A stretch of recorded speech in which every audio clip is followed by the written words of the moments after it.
Price Lord. ஒரே ஒரு வசனத்தை கூட காண்பித்து கொடுக்கிறேன். உபாகமம் 28வது அதிகாரம் 7வது வசனம்.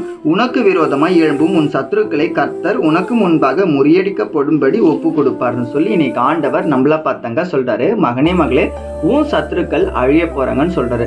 அழிய போறாங்கன்னா அவங்கள அடியோடு ஆண்டவர் அழிக்க போறது கிடையாது, நம்மளை விட்டு ஏசப்பா தள்ளி வைக்க போறேன்னு சொல்லி இன்னைக்கு ஆண்டவர் நம்மள பார்த்தாங்க சொல்றாரு.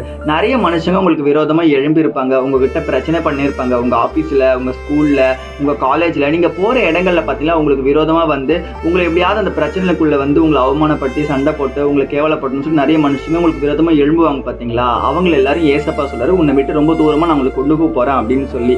அதாவது நீ தேடியும் காணாதிருப்பாயாமா. எப்ப நம்ம பிரச்சனைகளை நம்ம தேடாம இருப்போம் அப்படின்னா நம்ம ஆண்டவரை தேடும் போது. நீங்க ஆண்டவரை தேடுறீங்களா? அதிகாலையில இருந்து ஜெபிக்கிறீங்களா? ஒழுங்கா பைபிள் படிக்கிறீங்களா? காலைல மேல நீங்க ஏசப்பாவுக்கு உங்க நேரத்தை ஒப்பு கொடுத்துட்டு போய் பாருங்களேன், உங்க சத்துருக்கள்ல உங்க பக்கத்துல வரவே மாட்டாங்க. என் வாழ்க்கையில கூட பாத்தீங்கன்னா நிறைய டைம் பாத்தீங்கன்னா நான் பைபிள் வேர்ட்ஸ் பேசும்போது நான் ஆரம்ப கட்டத்துல கிண்டல் பண்ணிட்டே இருந்தாங்க. ஏசப்பாக்கு எனக்கு முக்கியத்துவத்தை கொடுத்து நான் வாழ ஆரம்பிச்சுல இருந்து எனக்கு நிறைய பிரச்சனைகள் வந்தாலும் அந்த ஏசப்பா பார்த்துக்கிட்டே இருக்காரு. என் சத்துருக்கள் இப்ப என் கிட்டே கிடையாது. அதே போல உங்க சத்துருக்கள் உங்க கிட்ட இருந்து ஏசப்பா எடுத்து போட போறாரு. விசுவாசிக்கிறீங்கன்னா ஆமேன் போட்டுக்கோங்க. வசனங்களுக்கு ஃபாலோ பண்ணிக்கோங்க. God bless you. ஆமேன்.